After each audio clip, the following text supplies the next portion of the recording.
we are here today with JoJo in a beautiful home here in Koh Samui. Now, I've spoken with JoJo many times during different periods where we've discussed different things she has done in her life, and her life is fascinating. But today we're going to focus about why JoJo decided to leave her job, follow her dreams, and do everything off her own back. A modern day entrepreneur, if you will. So, JoJo, it's been nearly 11 years now since you were last employed. Okay, what made you want to go on your own and stop working for someone else? I think, I got the sudden realization that I was building the dreams for somebody else and not for myself. So once I realized that actually if I did my own thing, I could build my own dreams, that kind of gave me the impetus to leave the job. And I'd always been in very short-term contracts, and so there was never any job security.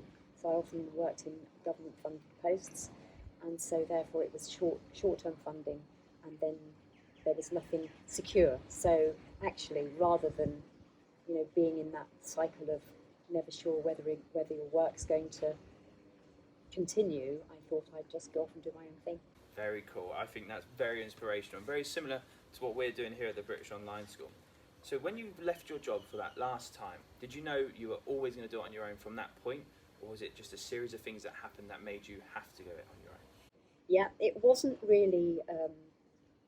I wasn't clear. I didn't really have a clear vision, so I left the job, and I was actually in a bit of a limbo to start with because I thought I've taken this big step and I'm not sure what to do next.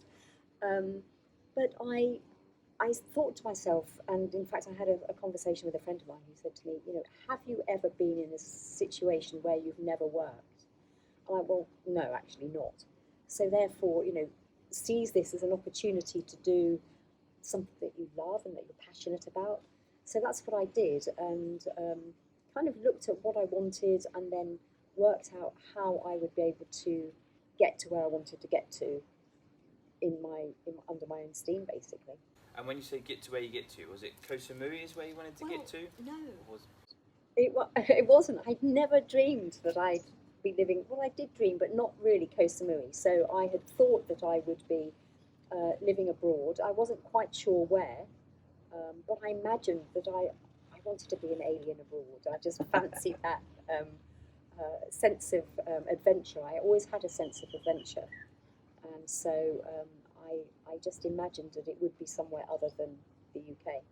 Okay, so where was the first place you went after you had set everything out? You said, right, I'm leaving, doing my own thing. You've gone through that bumpy patch. Where was the first country you arrived as the alien that you called yourself? Bali. Bali, and what happened from there? So Bali was amazing. So what happened was that I decided to become a trader, as it were, which was fascinating for me because my background had been nursing and then local government, and then it was coaching, and then I was suddenly becoming a trader. So I'd met somebody who said to me, actually, it's a great life. You get to meet amazing people, and you're your own boss, and it's incredible. So I decided that I would go to Bali because once I was there, it was a beautiful place. And I would buy goods in Bali, ship them back to the UK, and sell them at music festivals. So that's what I did for about 4 or 5 years. So I did that, and just spent my winters in Bali, basically. It was amazing. So just kind of randomly, and everybody was quite surprised, my goodness, how come we suddenly go to Bali, I said, well, I just felt like it, it's kind of that spirit of adventure still in me, wanting to break out, I guess. Very nice. So you spent the winters in Bali collecting everything, and then coming back to the UK for the summer to go to all the music festivals. Yes, basically. That sounds like a pretty good life to me. What came next then? So after the adventures, was it COVID that stopped that, or was it? No, it was before that. Before COVID hit, I was working with a friend of mine, helping him set up retreats, yoga retreats, and one of the yoga retreats happened to be on Koh Samui, and he said, "Come along," because I was helping him set them up. He said, "Come along anyway," and so I came to Koh Samui, and within about a month of being here, I said, "Oh, I think I could live here." So that's what happened. So that was the kind of October, and October 2016, I went back to the UK after 2 months of being here, and I said to everybody, I'm selling up and I'm going to go and live in Thailand. And everybody went, we thought you were going to be permanently in Bali. What's happened? I said, well, I just changed my mind, and it seemed like a good idea at the time. So, and I said, and I don't know what I'm going to do when I'm there, but I'll do something. So everything you've done then, you've really not had any plan. You've just gone with how you feel. Well, yes, mostly, yeah, absolutely. And when I came here, I moved here on Christmas Day 2016, and after a while, I was on an education visa to start with, and then I decided that I would set up my own business here. After I'd kind of, seen the lie of the land, seen what it was like, whether I'd like it. And so I opened a vegan cafe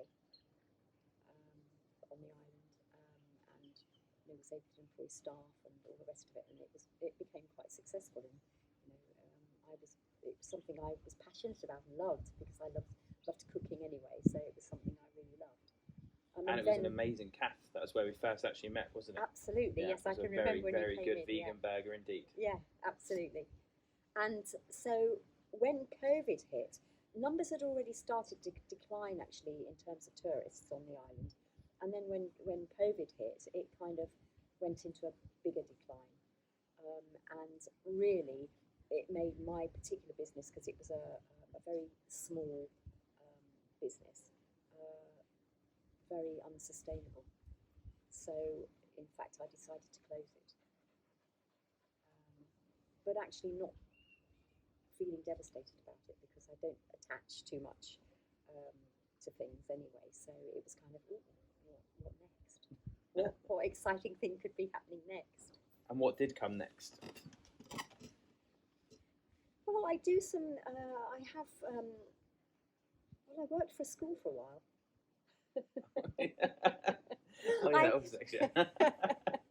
Interestingly, I worked for a.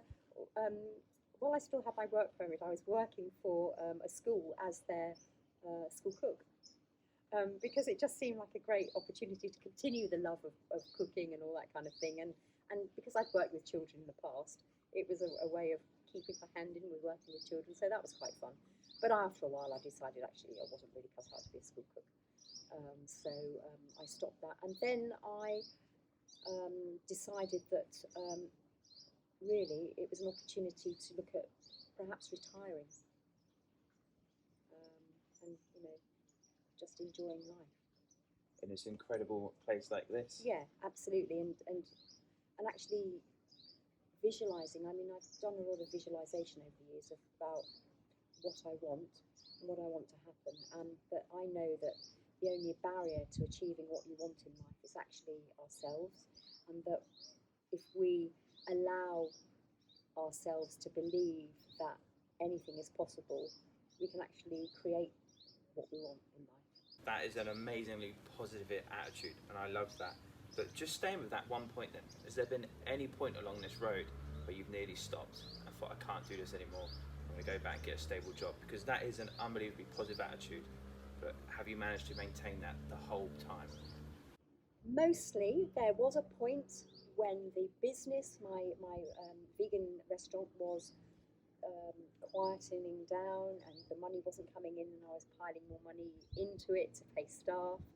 And I thought to myself, this is so unsustainable that I might not be able to live here anymore. But then I said to myself, anything is possible. Don't allow yourself to go down the route of worrying about what if. Because if you worry about the what ifs, then it stops you from taking the leap of faith to do something that you really want. So I soon pulled myself up and said, actually, it doesn't really matter what happens, because whatever I want to happen, it will happen. That's really, really inspiring. Do you think you could do what you do? Sorry, let me reword that. Do you think you could do what you've done then, now during COVID-19? Possibly, but in a different way, because obviously the mindset would be different. Because I'm all about trying to see opportunities rather than barriers. So, people a lot of people feel that they can't do something, and they will look for ways that validates the fact they can't do something, rather than saying, actually, let me see what way I can do it. So it's not about being uber positive all the time, but it's about being pragmatic and saying, okay, how can I work out a way to do something, rather than saying I can't do it. So I think I would have done something. Yeah, I just chose not to go down that route. That's really, really interesting. Again, everything you're saying, it sounds like what we try and do as teachers, to get kids to always be open-minded, not afraid to make a mistake. If a mistake happens, learn from it. And you seem to be relating a lot to that. So the big question, do you think your school education helped you be successful in this journey? Well, that's a fascinating question. I'm glad you asked me that, because for me, school was an interesting experience. And when I look back on it, I'm not terribly sure that my core studies necessarily gave me that impetus, or that kind of drive, I suppose, to do what I do. But I tell you what did give me the drive to do it, and the inspiration, was one particular teacher who saw that education wasn't just about the primary subjects, that actually education was much broader. And so I did my Duke of Edinburgh's award, and doing that, which the teacher inspired us to do, that's what gave me my sense of adventure, my critical thinking, my problem solving, my joie de vivre, I suppose, my way of looking at the world as bigger than what I would have experienced in the classroom. So for me, school gave me that opportunity, not necessarily through the subjects I was learning, but it was the extracurricular stuff that one of the teachers was passionate about, that then passed on that passion to us. So I think that for schools, including the British Online School, that offering the core subjects is imperative. However, if you can also offer expanded experiential learning and online, so mindfulness and well-being and all those kinds of things as well, then it helps students, I think, and it helped me particularly take on a more entrepreneurial view of my journey. So for me, school had that impact, but that was through one particular teacher and an extracurricular. That's fascinating, because we do actually offer a wellness 2 hours every week. Yeah. So it's nice that you've touched on that. We didn't tell her to say that. It's just come up naturally. Oh, that's brilliant. So can you tell us more about that teacher and how he inspired you? You've already mentioned his passion towards the DOV programme, but what was it about him? Did he have a positive aura like yourself? Yes, well, he was an art teacher, and so obviously being an art teacher, he was a creative type. And he was just he had a very good way with students. He was very honest and open and supportive and nurturing of students. And whilst he was firm in terms of work getting done and all that kind of stuff, he also allowed our creativity and expansion. So he allowed us to expand into the people we could, or the students we could become, rather than limiting us to his own perceptions of what we should become. So that's how he inspired. He was incredible. I mean, his name was Mr. Ramsey, and he was just a superhuman. Superhuman. Very nice way to describe a teacher, I think. Excellent. So everything you've learned, everything you've been through then, and you've had that really good success story from one of your teachers in the Duke of Edinburgh Awards, for everything you've been through, what is one additional things you wish that you were taught at school then that you never were? That you think would have helped you succeed even quicker? I think it would be financial management. Okay. Because in schools, when I was at school, obviously I'm a lot older than you are, but when I was at school, financial planning for the future wasn't something that we talked about. So some of the key life skills that we all need in order to survive in a world that is full of competition and sometimes a lot of negativity. as well as the well-being, which is brilliant. So I'm so glad that you said that you're doing that in your school, because I think that's so important for students to get that support and to learn, that there's more to themselves than just what they think it's. They're a deeper miracle than they think they are. That actually financial planning would be useful, or money management, or that kind of thing, because if you're going to, or even business, because I didn't do business. I didn't do business at A level or at university or anything. So some kind of basic business management, but at a secondary level, would be, I think, good. And I don't know if they do that anymore. There are business courses, yeah, but it's fascinating because the last podcast we did with Professor Kadani said exactly the same thing that he wished he had as well, that financial understanding before leaving. Yeah. So that's fascinating that two of you have said that now, right? That's really, really interesting. Yeah. What's your fondest memory of school then? Apart from the Duke of Edinburgh course that we know was very inspirational, but a personal memory that you'll remember until your last days on this earth, what was the best memory?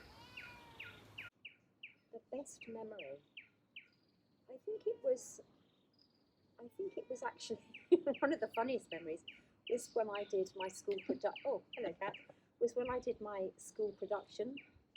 Was being part of the school productions. They were always such fun. And I've got a dog coming up. Hello. So yeah, the school productions were great, and I mean I loved my art classes, because I was never particularly good at art, but I was always very supported. So it was about, I think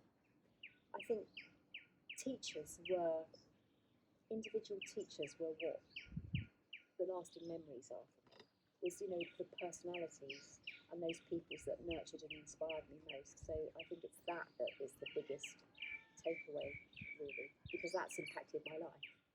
Very nice, very nice. So you're here at this beautiful villa. Yeah. You've got your dogs, you got your cats. What is next for JoJo? Well, do you know? I don't know. That's the exciting thing. I think I love that it's. I mean, I've got all sorts of exciting ideas in the pipeline. Because I'm a life coach in various modalities, and I look at potential online courses to write and all sorts of stuff. But I just whoops. I just love the creative process of thinking about what might be next. I think that's brilliant, because there's so many people in school right now who cannot connect and are more creative, like you say. And the fact that you have that such positive outlook on not knowing what's next, I think that just goes to show. I think it goes to show your character so much. I think that's brilliant. Thank you. So if people want to find you, JoJo, find your courses, find you online, follow your story, where can they find you, and what are the your handles? Right. Well, I've got two Instagrams. One is the Adoptee Coach, because I work a lot with adoptees. The Adoptee Coach, or the other is Don't Brush Your Hair.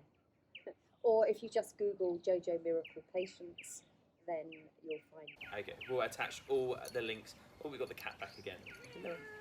Let me move you. Do you want to come sit with me for this final bit? Come here. Bless her. Okay.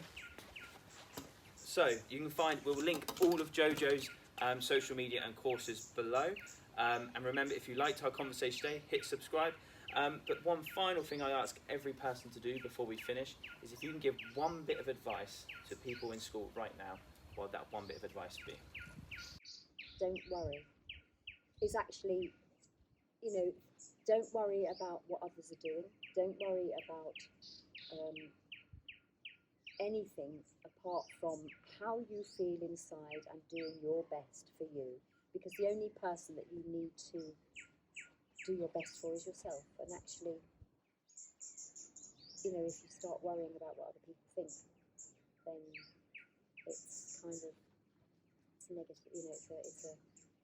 It's counterintuitive.